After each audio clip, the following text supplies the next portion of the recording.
So good evening, everybody. Welcome to our Thursday night Anamkara meditation program. With all my heart and with all my love, I welcome you to our program this evening. I'm just delighted you were able to make it and join us this evening, bringing your divine self as you do everywhere you go. And this is a place where we do the practices so we can really know that fully and revel in that. So thank you for joining us this evening. So tonight, one of the things I thought of, because we haven't met in some time, was to make this more of a informal discussion, question and answer. People might have questions often about meditation in everyday life, meditation practices, things related to Kundalini and consciousness that people are always contacting me about. So I'm going to make a switch now. So if you have any questions, thoughts, comments, things have been going on that you wanted to talk about or share, you're welcome to do that. From the non-dualistic perspective and what I've read everywhere and listened to you and everybody, really, it's like there's nothing other than out there other than consciousness. I mean, like we are awareness, we are consciousness. I keep on hearing that from every single person, and now I'm convinced that's the case because Right. I've heard it from friends of mine who've had Kundalini experiences, and then of course you and everybody seems to gather to that point. So if that's the case, which that sits well with me because that means this is sort of the illusion within the mass, right? I mean, it's not the separate than the mass, but it's the illusion within the mass. But then, how is that true if karma is something that actually sort of punctuates people's lives, or we say, oh, that was their karma, Right. or they have to get over their, they have to do something. So I guess my question is, if there's nothing out there other than consciousness and awareness, why is karma out there? And out there, I Well, don't mean out not there. only that, if there's nothing but consciousness and awareness, why would you even have a question? I'll have to get back to you on that one. So this is the slippery slope. First of all, levels get confused. Absolute versus relative. On an absolute level, everything's consciousness, and that is the nature that can be directly known, not by the individual ordinary mind, but by consciousness itself. So both the meditative practices, across the board, aim at the direct experience. So it's nice that you have faith because other people have reported that to you and people you believe and everything. But you want that living direct experience. That's the whole point of being able to see that. And it's in the context of direct experience that a lot of the confusion that really just belongs to the mind. Because the mind is trying to understand infinitude from a place of being finite. That is just not possible. So there are many dimensions, aspects, words don't really do well here, of what your infinite nature is that will always remain a mystery to the mind. See, the mind thinks if it just comes up with the best philosophy, the biggest concept of, supercalifragilistic, remember that? This huge thing is going to encompass it, and then it'll go, I got it. That's the humbling of the mind. And it's always hard for it because things like, so you were bringing up cause and effect. Cause and effect is part of the operating system for this level of reality. Yes. In the same way that Einstein could talk about all energy and matter are the same. There's no such thing as matter. There's only energy. But if you just throw a ball and it bounces off the wall, you're in Newtonian physics as if things were separate, right? Because that's where that phenomenon can be explained and predicted and measured and everything like that. Doesn't mean that higher level of everything is energy disappears. It's just that certain dynamics can be well explained through Newtonian physics. If you want to get to the moon, you're going to use Newtonian physics. You're not going to use Einsteinian physics. So our understanding needs to sort of embrace that depending on the paradigm that we're looking at things at, it's going to change how they seem to be. And the processes of total transformation that we talk about as sadhana, as the sum total of spiritual practice, uh, really removes us from that ordinary reality to see what's the eternal. We are typically always seeing through the eyes, literally through the eyes, but even the mind's eye is wedded to a limited sense of reality. That's why all the disciplines aim at going beyond the mind. Because if we're in the mind, we're in that paradigm that says, wait a minute, you can't fool me.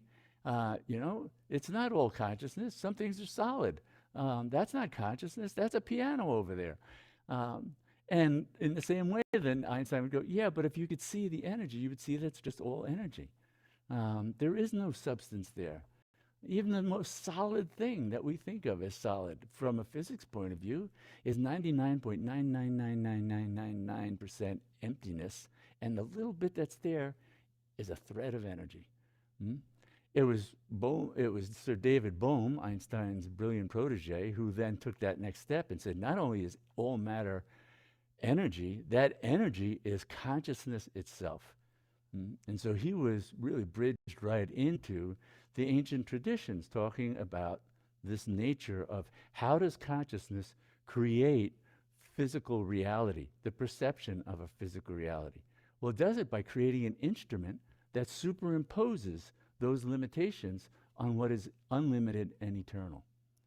So the laws of karma and what happens and unfolds in that, that works perfectly well within the context of that ephemeral world where there are structures, including the structure of mind, that becomes attached and identified to form, this form, another form, our spouse, our loved ones, all kinds of attachments develop. The energy behind them creates cause and effects, more causes than we can experience the effects in a given lifetime. So the Eastern traditions say, well, that doesn't mean they just disappear because you died. It just made a mountain that you're going to work off for lifetimes, right? And so that's that part of the domain. The eternal remains the eternal. So when we used to do the opening mantras of Om Purnamada, Purnamidam, Purnamadachate, those are from the ancient Vedas. And it says, from the infinite comes the infinite, and the infinite remains. So from the infinite transcendent comes the infinite finite domain, but the infinite transcendent remains itself.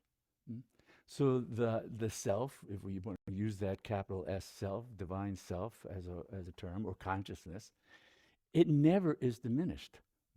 It's never in its essential nature contracted and limited in its totality. In order for it to know, and this is more the Shaivite perspective on it, for it to know what it is to be finite, it had to create a structure, and it had to create a context. Otherwise there would be an impediment, a limitation on consciousness. If you said consciousness can only perceive unity, that would be unity consciousness bound to unity. But its very nature is infinite freedom. Swatantriya Shakti is a Sanskrit term for that aspect, that unimpeded freedom of Shakti, of the power of consciousness to create.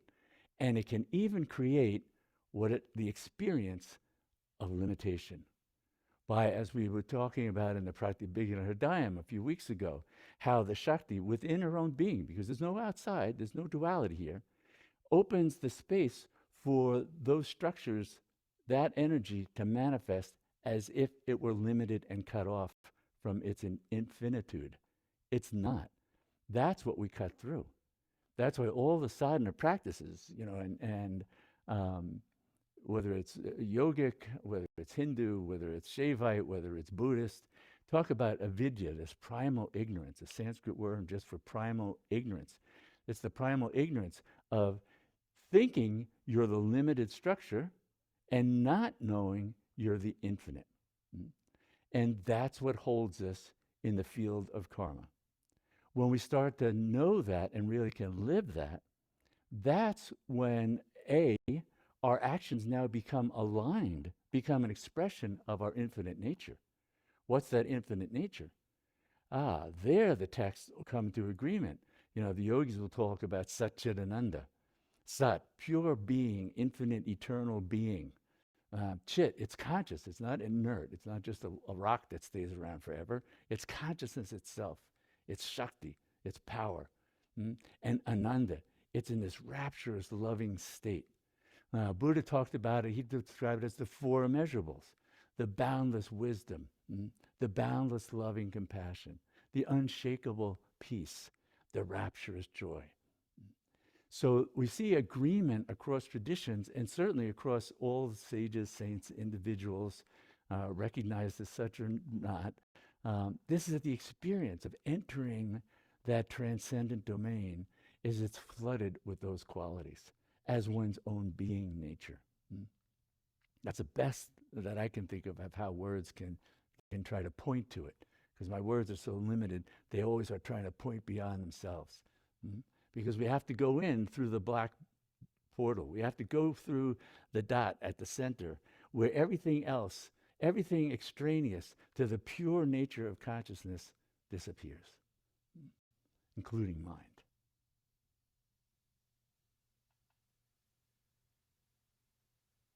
Just a follow-up quick thing. If that's the case, I'm still left with the question of why we have to go through rebirth and have karma, and who's behind that. Oh, Not who's. you can only blame God. I mean, that's the other But there thing. you go. All the mystics say, who set this whole drama up? Shakti, the divine, God. Okay. You'll read it in the Christian saints. You'll read it in mystics of the East. The bottom line is, this was how it was created. It's like saying, why does gravity exist? Well, because it was part of what was created as a pervasive dynamic in this field of physical reality. The why is, it's part of what set that all in motion and was created with that, so that it could be a self-perpetuating system. Our desires cause us to act. Our actions have reactions. They engage us more. And so it's like setting up a perpetual motion machine starting up. You go, here are the rules, here's how it's going to operate, and it's going to keep generating the things that it has to come back to experience, and that keeps the whole drama playing. Now, Yeah. the Eastern traditions add in that there's a Mahapralaya. There's a great dissolution that happens every time you pass through the four classic ages of Satya Yuga, Dwapara Yuga, Treta Yuga, and Kali Yuga. When you go through the four ages, there's a Mahapralaya. Everything's wiped out. Everything goes back to unity, and then at some point it starts up again. We won't be around to see that. So. And from our perspective as these humans, we see it as almost dualistic, and that's where I'm going. And the whole point is it's not dualistic, and it's only dualistic until it's not really. And that's really where the reality is. Okay, that makes a lot of sense. It's the old Zen thing. First there is a mountain, then there is no mountain, then there is. I mean, Donovan sang that, but that was a long time ago. But first it looks like ordinary reality that we're in. Then it's like our conscience starts to go, no, it's none of that. And then we get to see, oh, it's the mountain. But we see infinitude and the mountain. It's not an either or. The mind is an either or system. It loves compare and contrast. Is it this or is it that? Yeah. That's how it gets things. And it lives in that constant paradigm of compare and contrast. It's to a judgment. Oh, I like this, but I don't like that. I want this, I don't want that. So it just builds and builds on itself. That's the whole drama that we leave first in states of meditation, until meditation, we realize, is a living state. It's a state that is existent now in all its fullness for every one of us. Whether or not we access that and the consciousness, the freedom of that consciousness, depends on how identified we are with mind and thought. Wow, yeah, that's the bottom line. So that's why, Ashtavakra was talking about, 2,500 years ago in the Ashtavakra Samhita. You know, he was saying, as you think, so you become. Around the same time, Buddha was writing, saying the same thing, as you think, so you become. Because of that propensity for us to identify with the content of mind. Yeah, thank you. That's Yeah. great. Appreciate it. Well, there's a lot in these things, and we have to keep coming back to it because the ordinary mind keeps swamping us with its ordinary perceptions and their distortions. Hi, Lawrence and Hi. everyone. Good to see you all. Yeah, good to see you. Is there anything about your practice that you change or rely on more deeply or look to or utilize when you're going through great emotional distress or personal trauma? Is there does it look different in any way? Is there anything that you gravitate more toward? Right. Yeah, thank you. There's so much that goes on psychologically even in these transcendent practices. And so what you're bringing up is sort of those inner dynamics of mind, which includes emotions and everything. When the Eastern traditions talk about mind, they don't mean just, cognitive thinking abstractions. They're talking about all the things, all the content of mind. That means emotions, that means all the different kinds of sensations, feelings, memories, recollections, traumas, everything is in that bucket. And certainly, when we've talked about, for instance, the Shiva Sutras, well, there you see different upayas depending on where one is. And the word upaya means the means for shifting your state of consciousness. And so there are practices around when we're caught in things. That means we're in a very dualistic state, and the Shiva Sutras and other texts will talk about.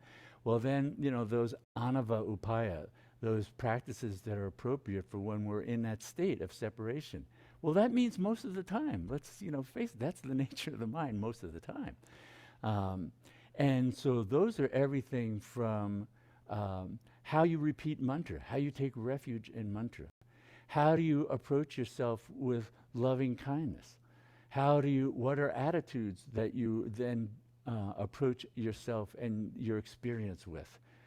Because the ordinary mind can pick up practices and use them like a stick. You shouldn't be having that experience. You should be done with that experience. Or why isn't it done now? And I'm doing this practice to get rid of this experience. I don't even want the experience. Let's get rid of it. I mean, all these things go on in the mind, and they may not be at all helpful or reflecting compassion. And so a lot of what we wind up doing to begin with is how do we sit with just compassion and presence with our own body and mind and their experience, to just really be fully loving and caring of our heart, of our body, of our mind, of what they're going through. But we're doing it from a place of having stepped back some. We're giving compassion to the body and what it's suffering. Might be disease, might be injury, might be any number of things. We might be bringing that to the mind. But we've already stepped back a half a step and say, I'm relating now to the mind. I'm relating to the body. That means I've already started to open the door to, I'm not just the mind, I'm not just the body. They're part of my experience. They're part of who and what I am. But how do I approach that with compassion? How do I approach that with understanding and love and kindness and simply being present in a very patient way? And that can be, certainly for me, the practices have to do with silence and mantra. The Shakti of mantra is so powerful and transformative. But I also, to this day, enjoy, as you know, poetry. And that sacred poetry and reading sacred poetry is like being in the company of a great being. And the light of their realizations, their connection to the divine, that flows through poetry in a way that's different than, just a text or a set of sutras. Another time, maybe the sutras are very uplifting. Other times it might be, Buddha's words in the Dhammapada are very practical. They're very down to earth. Mm? So we start to get a sense of that these great beings across time have filled our medicine chest for the antidotes to the mind. And if I'm chewing on one thing, I might go, oh, I know, yeah, the Dhammapada. Or no, you know what? I need that context from Laleshwari and Lalbed and that great poet saint. Or I need Hafiz. I just need some of his humor and not take this so seriously, right? So you start to see what are those like medicines that you make use of to help transform your state of mind. Because part of what you're bringing up is the importance in sadhana is always about what's our state of mind. And what does a yogi, an everyday yogi, living as sadhana, as a householder, how do we become skillful at being able to shift states and recognize, oh, I'm getting contracted because, oh, I'm getting identified. We start to see very clearly that what really binds and limits consciousness is when the suffering of the body completely fills my consciousness and I am the suffering body. I don't have a suffering body, I'm suffering, and that's how the mind says, I'm in pain, not, oh, there's pain in my left toe. That's a very different experience. So over time, sadhana helps us to be able to maintain that standpoint of how we can look at the experiences of mind and body with loving compassion, patience, and kindness, and a sense of differentiation. I'm not solely identified with this vehicle. Well, that takes a lot of practice because we've spent lifetimes solely identified with the vehicle. That doesn't just go away because we got the concept and go, gee, that's a great idea. I can see how good that is, the mind says. And then it tries to do it, and it can't because it's the one trying to do what it can't do. So, but shifting state, making use of skillful practices, understanding, inspiration, those things help us shift our state so that even if the body is suffering, we can be with it in a really loving, present, kind way. And it may bring up the things that we're afraid of because we're still rooted in some identification with the body. We're afraid, oh, how bad could this get? How overwhelming could this be the end? What's it going to do to the rest of my family life and everything else? All the dreams that can happen that are going to be swept away. All the different levels of identification and attachment can be stirred by that. Completely understandable. Completely, we deal with it with compassion and have that kind of understanding and approach to the dear mind. Even while we're coming back to, oh, what's the infinite nature of my being? Because that's the true place of real peace, rest. The ability to look at the mind and body, even in their worst shape, with nothing but love, and seeing it as your own creation, brought into this universe out of love, held in love. They will dissolve because they're ephemeral structures. Where will they dissolve? They'll dissolve in love.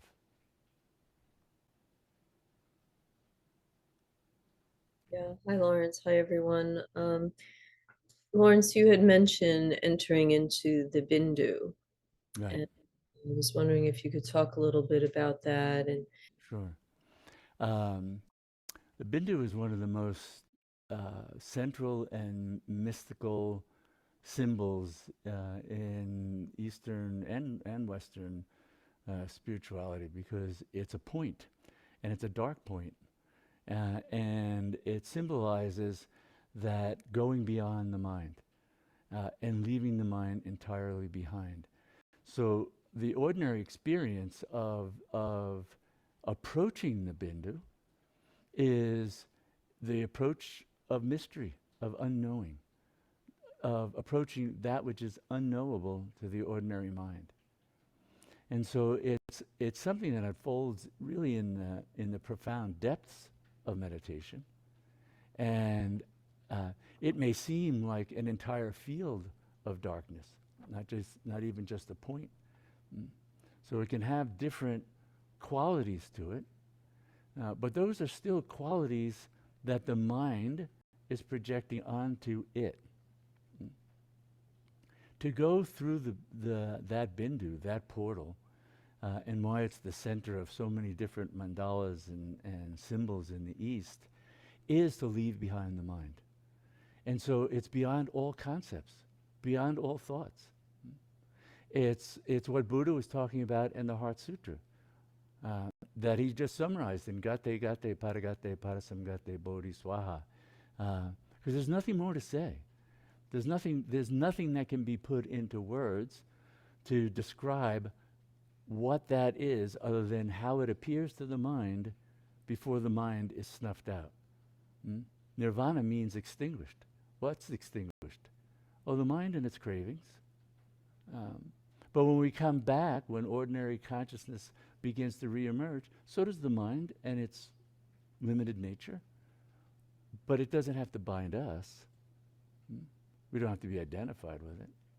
So passing into those transcendent states symbolized by the bindu, that's the center of this Mahakali yantra, that's speaking to, oh, that, and when we enter that, and enter those states of pure knowing of the unity of all that is, both in its transcendence and its immanence, that is going to begin to inform the ordinary mind. The ordinary mind is not going to hold it, but it's going to start it's like feeling the wind of that, or catching the fragrance downwind from a lilac bush. It starts to infuse your experience. Right? So that's what's then helping to transform the mind and body so they can serve as vehicles in service of that. Because part of what's transformed in that knowing is what drives us. When we're ignorant, we're driven by all the limited wants and needs that spring up with limitation. If we're limited, that means automatically we don't have some things, we have other things. Some of those things we have, we want to get rid of. Some of the things we don't have, we want. That's what drives the whole karmic show that was talking about. But when we come to know the fullness of being, what's going to keep this going? Well, part of it's going to be the residues of the karmas that went with this lifetime, of this body and this mind. And then on the higher level, it's the realization that we're here to know and to serve. To know the infinite as ourself and all that is, and to serve that with love in all its forms, in every moment. So what's left is that Dharma.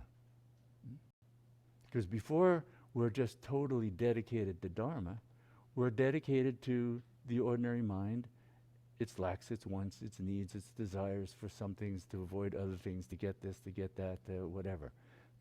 That is swept away by direct knowing. And then we go, this vehicle, I want it to serve all beings to come to that same knowing. This is why Buddha talked about as the way of the Bodhisattva, to be dedicated to setting all beings free. Was it enough that you start to get that taste of freedom yourself and live it? Oh, then there's nothing left to do, but I want all beings, because all beings are me. They're myself. If there's another being suffering somewhere, it means I'm suffering somewhere. That was part of Buddha's realization. There is no other. It's the realization of great mystics. There is no other. And so if there's still an impediment somewhere, that consciousness that wants to set all free will move and create a vehicle, another body, another life to act on that. So that becomes the Bodhisattva's path to come back on some level to keep working to set all beings free.